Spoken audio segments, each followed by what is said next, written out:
Now,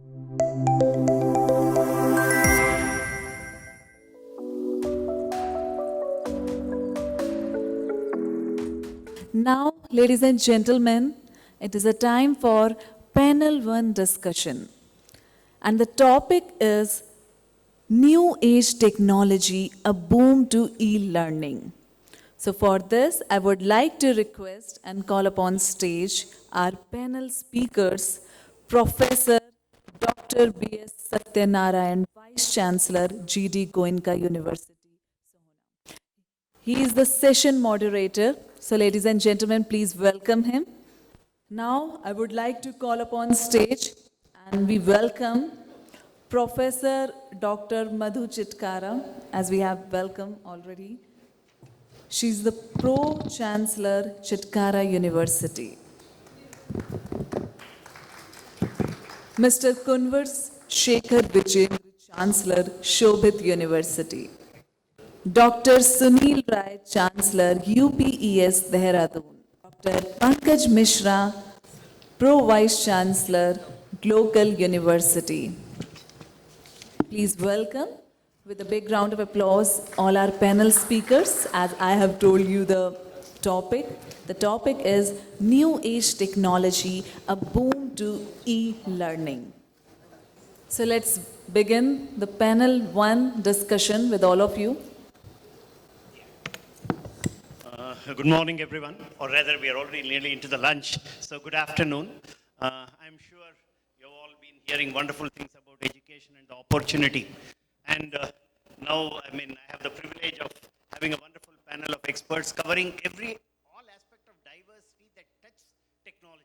Because from rural to, the most advanced IIMs to, again, a more emerging university from, say, UPES is from Dehradun, whereas Chitkara and Professor, our Chancellor, Kumar leads two universities, again from rural to mid-urban. So we are, I think, covering the whole spectrum of people, and technology in the age of digitalization is a huge leveler, as already mentioned, but also it's a dual-edged sword. We know what are the type of problems we had during COVID. People were literally standing on treetops to get a lesson on a mobile phone. So it's both an enabler and at times a challenge, but finally we cannot wish it away that it is the only way we can move forward. And just now Ms. Sabha mentioned about how India is supposed to be a 7.5 trillion economy by 2031. So we have taken 75 years to come to 3.5 trillion.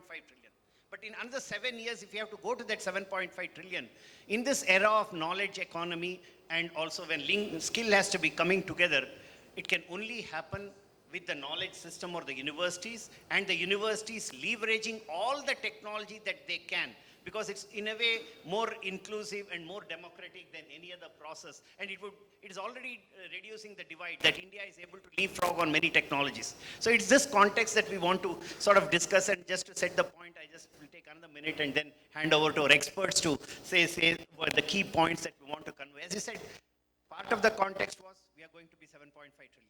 And in that 7.5 trillion economy, education alone by 2030 is supposed to be 10 trillion and currently close to 6.5 or 7 trillion, depending on whose numbers you go, and going to be 8 trillion in another 2 years. And in that 8 trillion, 40% is part of the higher education, or even the 10 trillion. So if it's 10 trillion by 2030, 4 trillion will be higher education. And that higher education is regular education, corporate education, and lifelong learning for people who, as already mentioned, upskill, reskill, and or learn, unlearn, relearn, for all of them. And if that has to happen, it has to come from the academic system. And the academic system, as already everybody is talking of 5 years, but a more recent study says actually the knowledge life cycle is reducing to literally 3 years, product life cycles are 36 months, and product, depending on a domain, as small as 3 months.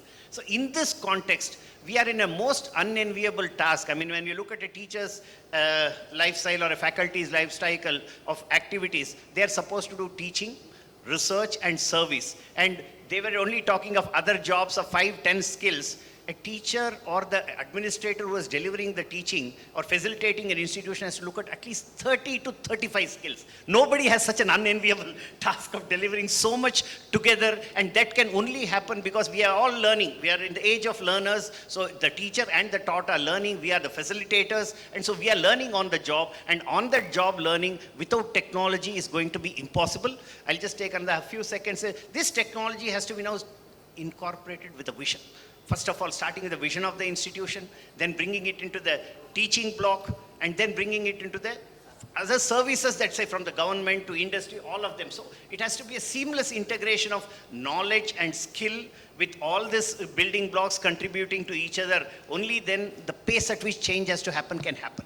And therefore, to address this change of technology and e-learning, Boon, I think we have organizers have roughly defined 5 questions that we would want to at least roughly answer. Again, it's a very short time. In that, the first is, like we are in the age of artificial intelligence, machine learning. So how has AI revolutionized or enabled learning or will enable learning? That's the first question we would like our panels to look at. The second is, of course, we are in the age of augmented reality, virtual reality. So you can literally, I mean, we are talking everywhere, you're talking of digital twins. So whether it is a school, whether it's an industry, whether it's a person, so how can we leverage things like augmented reality, virtual reality, and bring in the benefit of it? I mean, we are not even looking at the cost, but how can we leverage it? Because that's again a key to get that experience. Because we are no more in the business of to-know education. We are in the business of to know, to learn, to understand and implement with a multidisciplinary experiential learning. That's what our new education policy is calling us. So for that to happen, everything cannot, I mean, I cannot go and send 100 people to an industry to experience it. But the moment I have an AR, VR based system, I could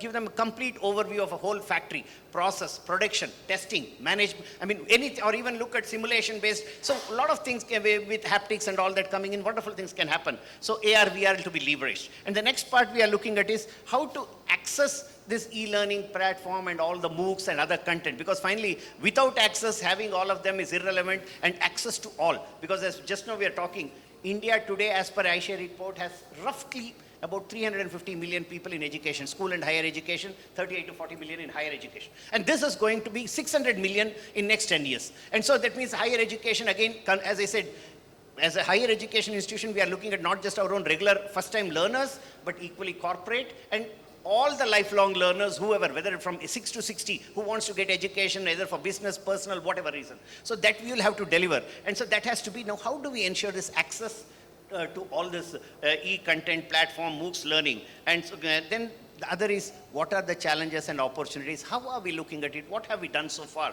This is the next part of the fourth question that we would want all of us to see how best we can roughly give an introduction to.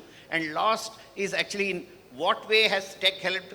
Because finally, at the pace at which things are changing, we are no more in competition. We are all in the mode of collaboration and competition, or some co-optation, in which we need to work together, because none of us have all the expert, none of us have all the tools, but each of us have unique capabilities. So how do we collaborate and then collectively, say discover, invent, or facilitate, because education is still a service. We cannot call it as a, I would say, market or say a customer, because teacher is the only person who has never challenged in a court. Whether I give the better grade or poor grade, he's always considered to be ultimate. Therefore, a lot of ethics, integrity comes into the whole process. So it's a very, huge task, as I said, whether it's administrators or the teachers, and looking at, as I said, at least, and every day newer skills are adding, but at least 30 to 35 skills is the minimum that they have to grapple compared to any other industry. So as academic institution administrators, I would like our expert panel to highlight on, initially maybe take a 2 minute to give a brief overview and then come back with a very specific domain case study detail. So maybe we can start with our Chancellor. Thank you very much for your 5 questions, 2 minutes. Yeah. So if I look at the, with the session topic, it is new age technology a boon to e-learning. I wish that we should remove 2 words from this complete topic and from the discussion, then we can discuss more holistically. One is new age and second is E. Because technology, whenever technology was introduced, it was always new. It was new age technology for that time. And e-learning, it is a new normal. is new. So learning has to be there. Now what we have to see that how technology can be integrated with today's learning processes, the pedagogy what we have. Because generally what happens that we divide it. We say learning is something else, e-learning is something else, integrating technology in learning is something else, not integrating technology is some other pedagogy. Actually it is not. So some quick questions were there. First question was about AI.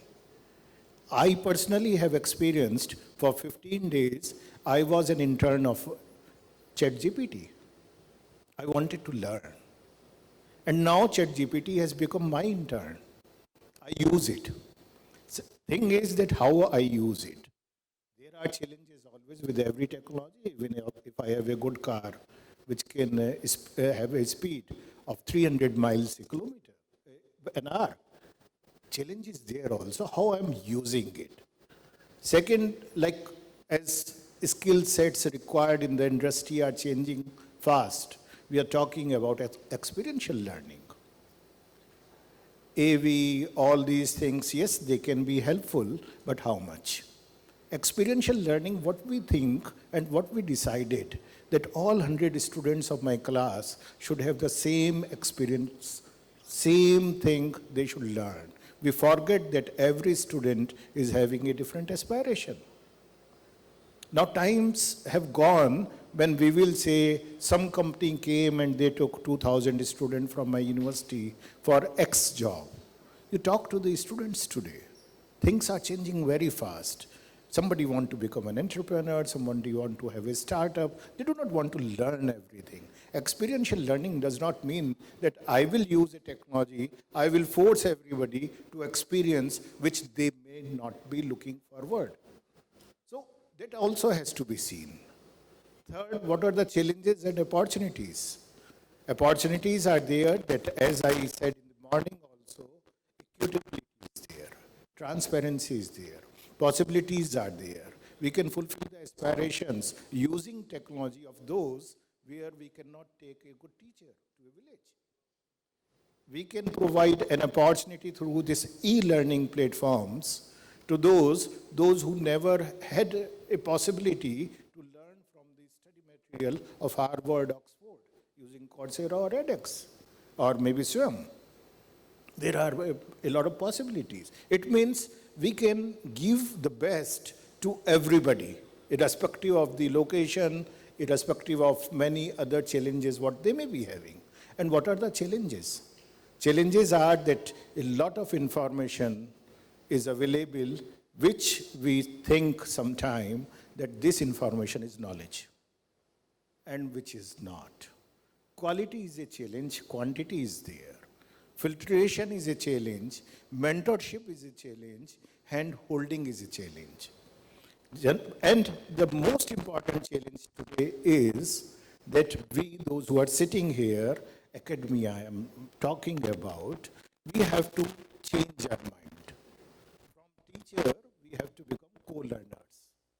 And this change to become a co-learner from a Guruji who was always said, Guru Govinda Ukhade, Kake Lago Pae. And we always thought, oh, I am bigger than God.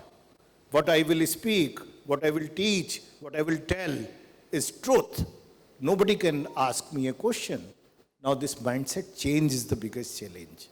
We have to become co-learner. Every day we have to learn. You mentioned just now that 3 years is the age. And if it is 3 years, 1,000 days. So in 1,000 days, I have to learn, I have to deliver, and I have to forget and relearn. So learning, unlearning, and relearning everything in 1,000 days. This is the challenge.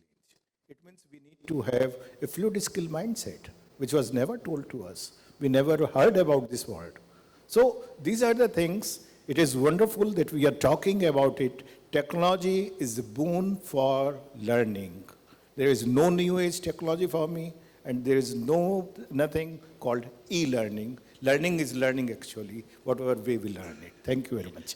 Thank you, sir. It was, I think, a very wonderful opening because he clearly said that, you see, we are only looking at technology-enabled learning, whatever the nomenclature. And above all, as we are all co-learners, I mean, the teacher mandately has to first have the flexible and open mindset and the humility to understand that we are learning, facilitating each other in a way in every class. And I think as we will discuss further, maybe Chitkara, please.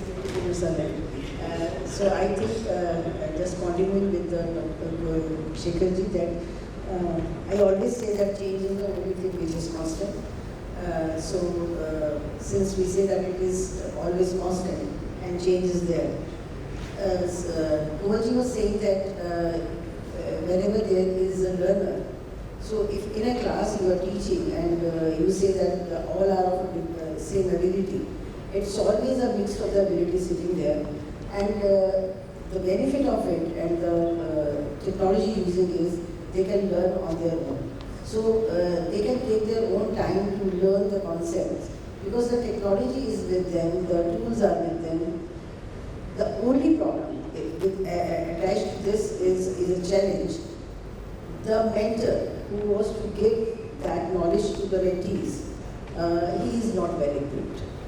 Reason being that technology is, morning session everybody was talking about that the technology after 5 years is going to be obsolete and then next technology is coming. It was just quoting that the 5 years change. But it is, sometimes it is after 5 hours there is a change. And it's so scary, people like us, those who are in that age gap, we forget the names of the people, those who we are meeting. Because, and then how anybody can expect that we will learn the new technology. So what is the solution of it is, I'm just not going to repeat the thing which both the professors have said. What is the answer to it and how we can do it and what is the solution to it is that why not we should join hand with the industry. And now industry is so positive with the academia because they need us, we need them, and it is win-win for both of us that they have the trainers, they're the very young learners. And our teachers are going because they don't know the technology which is very latest in the market. So why not to join hands with the learner, with the trainers from the industry?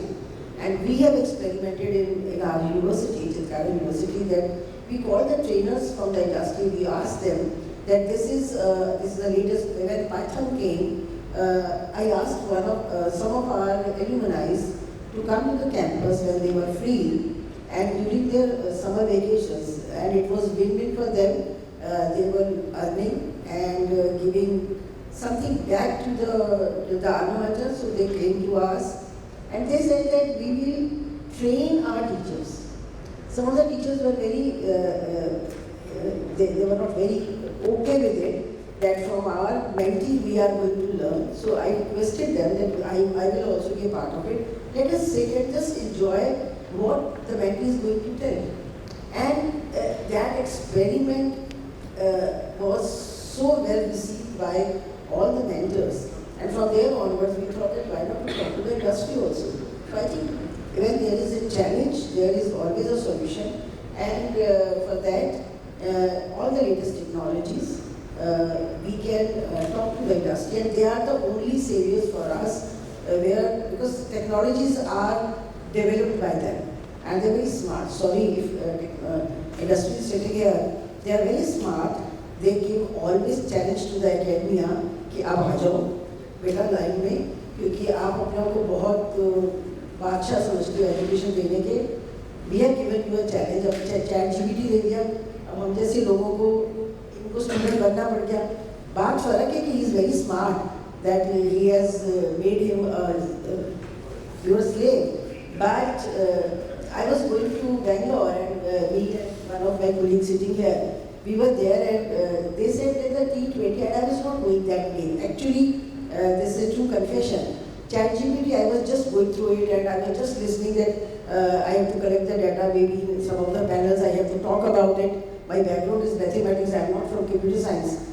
And I did graduation in 75. So उस time पे तो बस there was a key to wali baat hai. So it was not there, no technology was there. It was all physical method, the teacher and the taught. And वो गुरु गोविंद वाली बात थी. And then somebody said that there is a metaverse used in T2 Bangalore airport. I was surprised. I said, a young guy sitting with me, Mr. Dr. Mishra, I said, Google father se baat karo. What is this metaverse? And then I started reading about metaverse. So every day you travel, you listen to one word. So I think we all have to be very clear that you have to be very, very alert. Students are very smart. When you are teaching in a class, 90% of them, sorry if I am saying something wrong, 90% of them know better than you. My granddaughter knows better than me and she says that, दादी अब ये क्या करी जा रही हो face को डाल दो डिटेक्शन पे और क्यों अपना पासवर्ड डाला अपने मोबाइल पे. So I was surprised and I was very ashamed that a girl of 14 years is telling me that you have to do like this. So I think we have to be very conscious about it. Every day we have to become a learner. We have to talk, well said by them, that we are not a guru now. We are the co-learners and we have to sit with them. We have to tell them that we are not encyclopedias. If something they are asking, you don't know the answer, you say that we will discuss together in the class and let it be, you should be very true to it. So I think this is a challenge for all of us which we have to take care. Thank you. I think as Dr. Madhu Chitkara rightly mentioned, so we are I think in age of learners and anytime, anywhere learning has to happen and we mandatorily need to work with industry. But I just want to add one caveat here. Unfortunately, Indian industry has been me too and a follower. So we cannot be dependent on Indian industry. We seriously need to become once again gurus because universities are knowledge creators, comprehension and dissemination has to happen. And not just advocacy. So somewhere we need to see, and I know, for example, Chitkara University has put research as one of their key highlights and enabled them to go through their, say, MBA, NAC process. So we all have to seriously put research ahead and become once again the gurus and not be the followers of industry to enable both the industry and academics. One of my point. And Professor, I will share it. Thank you very much. I will make my essay in three parts. First is salutation, second one is, of course, what I have understood from this. Salutation is I would like to thank Chandra and the entire team for this opportunity. It's a rare honor to be part of such an august panel that I am sitting here right now. The second part is about, I agree totally with Kumarji and my fellow speakers have said before me, is about this technology and learning. So I have two examples to share and then I will give my thoughts on. The first example is, which is very popular with the favorite example of my guru Dr. Jagdish Singh from MD Atlanta. अगर आप किसी reception पे जाते हैं तो कौन से वो दो लोग होते हैं जो सबसे ज़्यादा neglected होते हैं? Which are the two people who are most neglected? Dehradun, Madhu. And which are the two people in whose honor that reception is thrown? Again, Dehradun. That's my first example. I'll connect it with what I've tried to say. The second example, which I know some of you may not, is that proudly I am saying that my daughter-in-law, she is one of the top 10 baby sleep consultants in the country. ईमानदारी से कितने लोगों ने ये term सुनी है baby sleep consultant? मैंने जब मेरी बेबी स्लीप कंसल्टेंट वो होता है जो माताओं को सिखाता है कि रात को बेबी को कैसे सुलाना है, so that फिर आप लोग सो सकें और कल जाकर के जॉब पर perform. She is making fairly good money. I am not supposed to disclose the figures because I have not taken permission. But my son, who is a senior vice president with ICICI, she earns almost half of what he is earning after CA and so much of example. And she is such a popular person. Just yesterday she has been given an award. What we're hearing since morning is about that the kind of jobs will change. Sabha Karimji talked about that 50% jobs are going to change in next 3 years' time, and 100% are going to change in next 10 years' time. So coming back to that example of वो दूल्हा दलन है, that is learning. As Kumar ji said rightly, दो ही चीजें हैं, technology and learning. All this game, these seminars, conferences, brainstorming is for what? So that these students, and now as Kumar ji said, all of us as teachers learn how to adjust to that 100% change in jobs every 10 years. So learning is the दूल्हा दलन.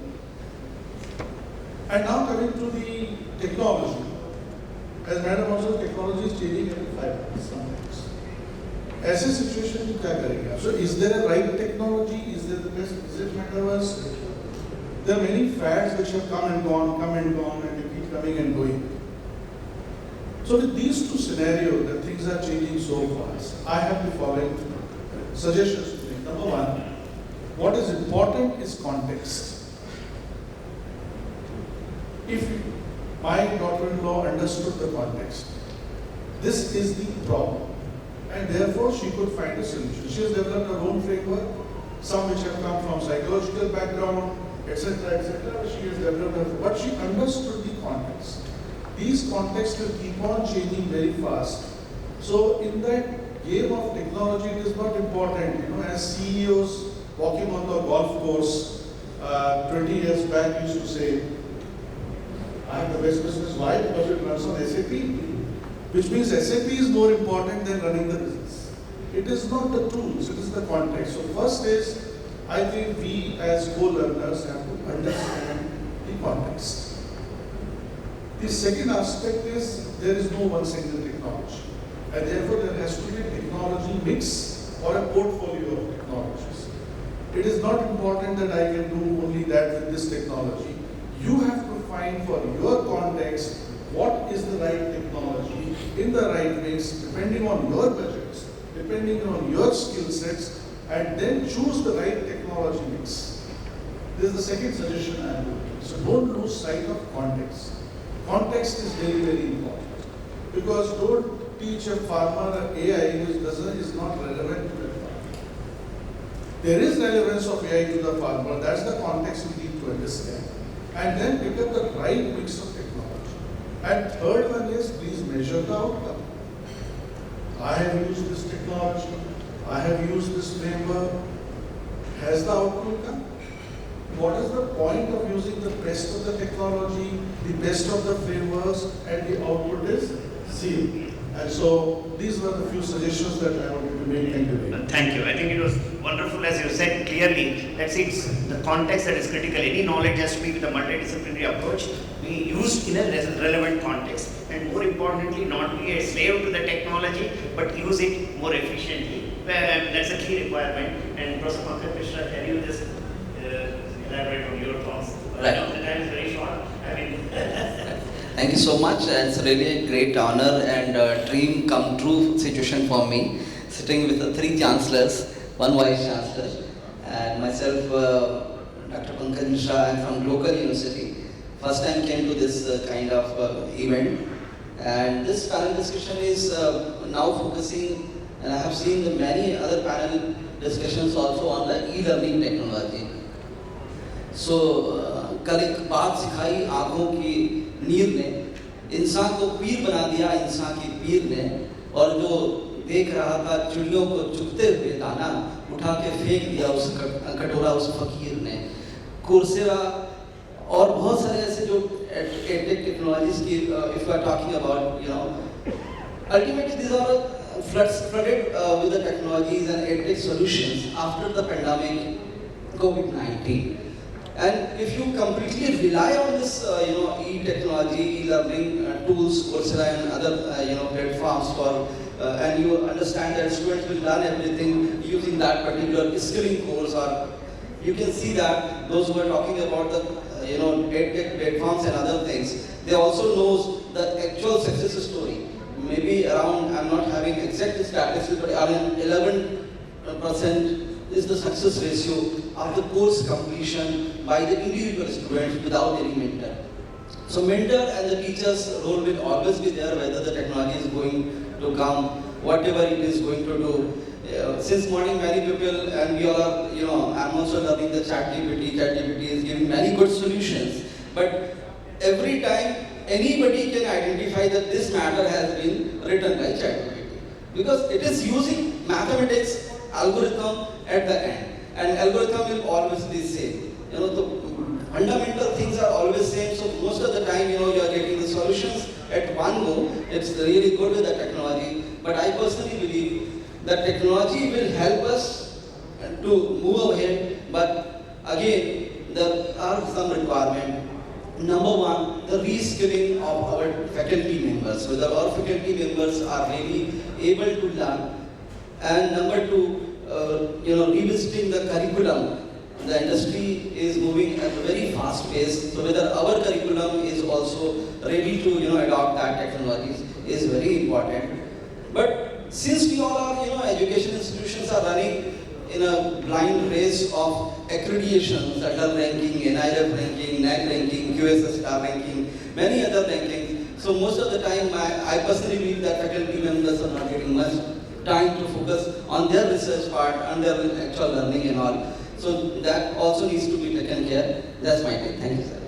Thank you, Professor Mishra, for clearly highlighting that in spite of all the e-content or Coursera and era, the teacher is always there. Because today that even CEOs have gurus, training them. Therefore, there has never been a student without a guru. So guru will never go away, and highlighting that is again very important. But I think as we have limited time, but I just want to briefly have a quick word from each of you. So what I want to just convey from what we have learned is that we are in the age of technology. Technology enables us to create a better closed loop for delivery of education and better facilitation for structured outcome measurement compared to doing it as is. That I think is a huge advantage. But it can never happen, as already all of us have said, without the teacher. I think it is not there. From time immemorial, it's always been all transformation have happened when a teacher has given a clear clarion call or inspired a student. So as we have a shortage of time, maybe I would want each of you to say some brief, key one or two takeaways or from your point is a fundamental aspect that we need to look at as we are looking at technology and adapting it. I think the spurious space at which we are looking at change. Okay, as you have mentioned that industry we have not to follow blindly. Actually, there are three roles universities have to do. One is creation of knowledge, integration of knowledge, and dissemination of knowledge. In creation of knowledge, definitely technology can be helpful, but it cannot be followed. Here your guru comes in picture. But when integration of knowledge comes, because integration means application of the knowledge, what has been created, then definitely industry will come in picture, and here the technology part has to be taken care, chosen as Professor I was mentioning, that we have to see the context, what has been created and how it can be integrated. And then dissemination has to be there. Here what we are talking more and more nowadays about dissemination of knowledge. We are not talking about creation, we are not talking about integration. I think this is what is very important to think when we talk about technology. I think it's a wonderful point. As you rightly mentioned, see, all the developed world, the academics with the students create startups. The startups come to pilot to production and scale up. That is where the whole ecosystem grows, wealth happening, wealth creation happens, employment happens. That's what Prime Minister is talking about, startup and more emphasis even on from the Mudra Yojana. So I think that's a wonderful point. Yeah, please, Madhu. And I think that we should start hand-holding the students from day one. We think that when they will be in fourth year or when they are going for the placements, then only they can do something in research or something like this.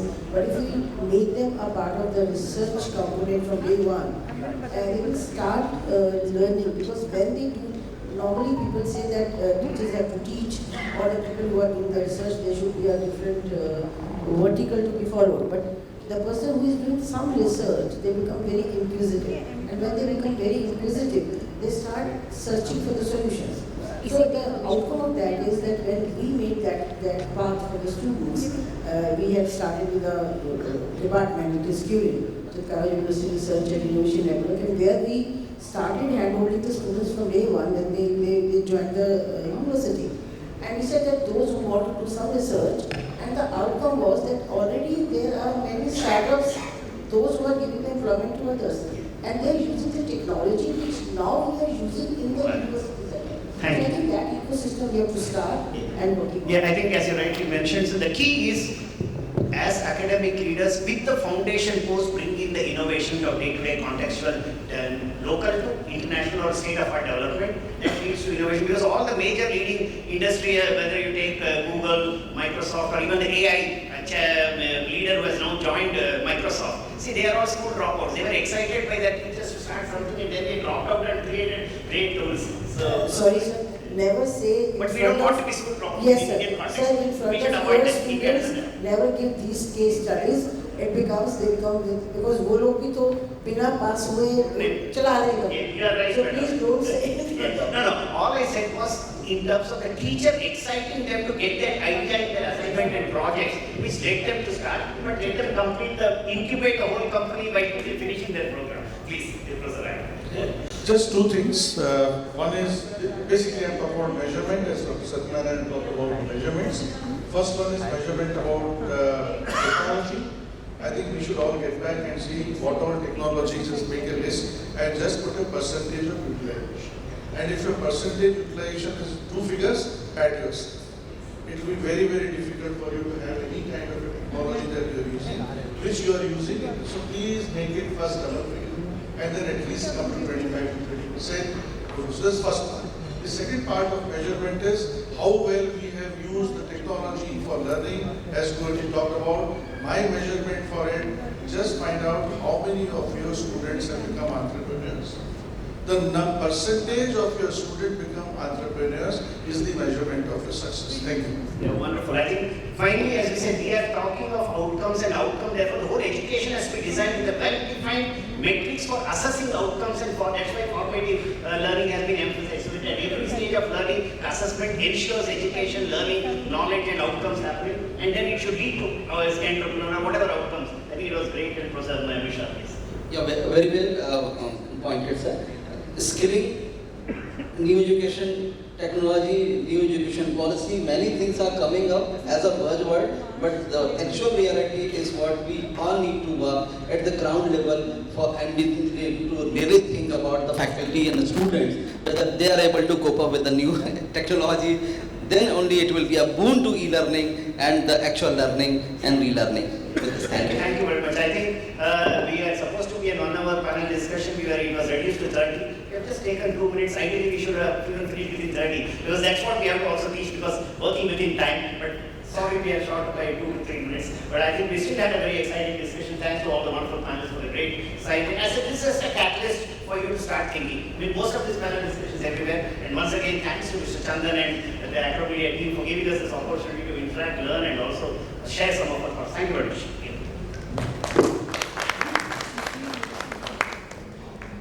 Thanks to our moderator. Thank you, all the panel speakers, for the wonderful discussion. Thank you so much, all the panel speakers, for the wonderful and the successful panel 1 discussion. Now, ladies and gentlemen, I would like to call on stage. And before we felicitate our speakers, so may I take the opportunity to call upon stage Mr. Chandan Anand to kindly proceed and present a small token of appreciation.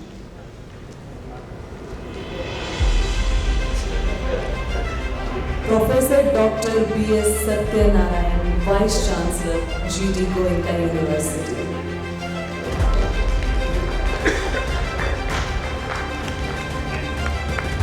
Professor Dr. Madhu Chitkara, Pro-Chancellor, Chitkara University.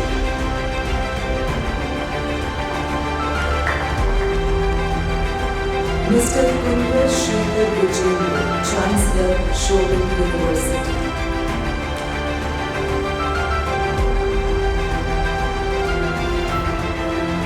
Dr. Sunil, Chancellor, UPES, Dehradun.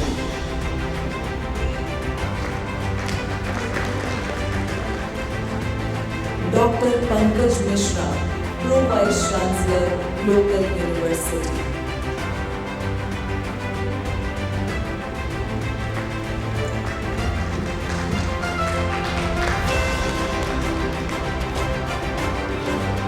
Thank you so much, everyone.